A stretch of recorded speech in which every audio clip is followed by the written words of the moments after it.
बे खुलुमबाय गिबियाव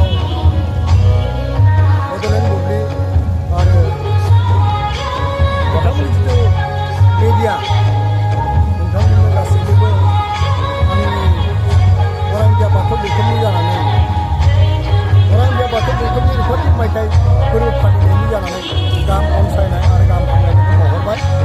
दायो आं बिनि गेजेरजों मोनथिनो लुबैदों जोंहा दिनै फुंनिफ्राय रुफाथि मायथाइ फोरबो फालिनाय हाबाफारि जादों। फुंनि बुब्लियावनो जोङो गां 25 जाथा बिरहोबाय। बेवहाय गोबां रायजो राजा जोंनि अरां बियाबनि 24 गामिनि रायजो राजा बाहागो लादों। बिनि उनाव जोङो गोबां हाबाफारि सावरायनाय हाबाफारि लाबाय। बारग' बिबानगिरिफोरखौ जों सावरायबाय। जों एसेयाव जोंनि अरां बियाबनि रायजो राजाफोरखौ रंजानायखौ नुनो मोन्दों। जोबोद गोसो गोथारै रंजादों। बे रुफाथि मायथाइ फोरबो हिसाबै बिनि गुबै गुदियाव दङ जोंनि थानसालिया समायना मोनसे महर मोनबाय। जोंनि लांगोनानि जिथु दरखं बेबो ओंखारबाय। सोरगिदिं जेरैबो मोनसे समायना आबहावा फैबाय। दा बेखौ लानानै जोंनि अरांनि बाथौआरि रायजो राजाफ्रा जोबोद रंजादों। अरां हालामनि गुबुन गुबुन हारिनि रायजो राजाफ्राबो मोनसे धोरोमारि आबहावा बारगोननि लामाखौ नुनानै जोबोद गोजोनदों आरो जोंखौ बाख्नायदों। गाहाम अनसायनायखौ जों गुबुन गुबुन हारिनिफ्रायबो मोननो हादों। दा जोंहा दसे उनाव थान्दै मेल दङ। बे थान्दै मेलाव जोंनि जिथु हाबाफारि धोरोमारि बिथिङाव जों माबोरै जोंनि समाज जोंनि सुबुं माहारि बा जोंनि न'खरफोरखौ जों माबोरै जौगाखांहोनो हागोन, जों गासै बिथिंजों बोरै जों जौगालांनो हागोन, सोलोंथाइखौनो बुं, धोरोमारि बिथिंथिंनो बुं, सिजौआरि बिथिंथिंनो बुं, गासै बिथिंजों जौगानायनि फारसे जों सावरायगोन। दा जोंहा अरां बियाबाव थानसालि लुनांगौनि जिथु जेंना बेयो जोब्बाय।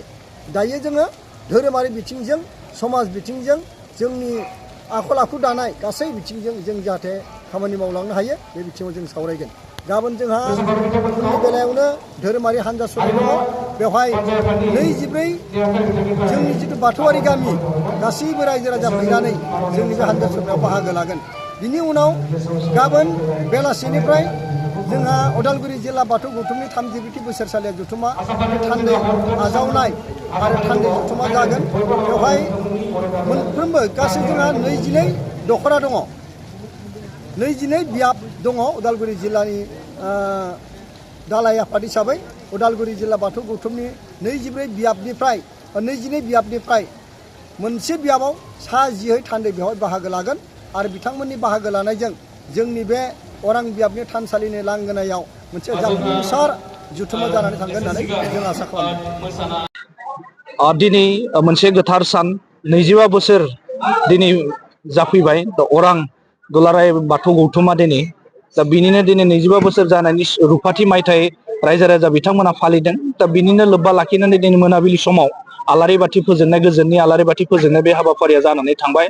दा बिनि थाखाय आं गोजोननाय फोरमायदों आरो जोबोर रायजो राजाफोरा बाहागो लाफैदों। अरां ओनसोलाव थानाय जेसेबां बर' रायजो राजाफोर दङ, बेसेबां मेलेमजिबिफोर दङ, बयबो बे हाबाफारिखौ मोनसे जाफुंसार खालामनो थाखाय बयबो जाहाथे बिनि मोनसे मिनिंफुल मोनसे ओंथि गोनां खालामनो थाखाय बयबो लोब लोब फैनानै बाहागो लादों आरो बयबो खौसेथियै जाफुंसार होबाय दिनैनि बे हाबाफारिखौ।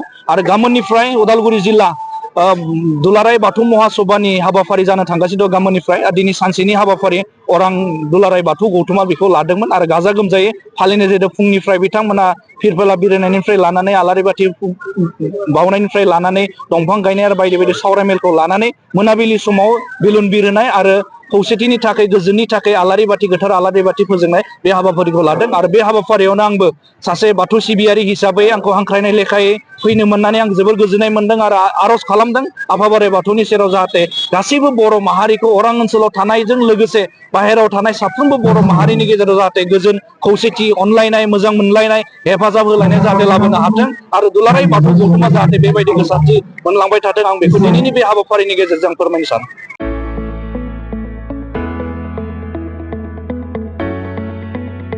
मोनसे गोजोनथाव खौरां।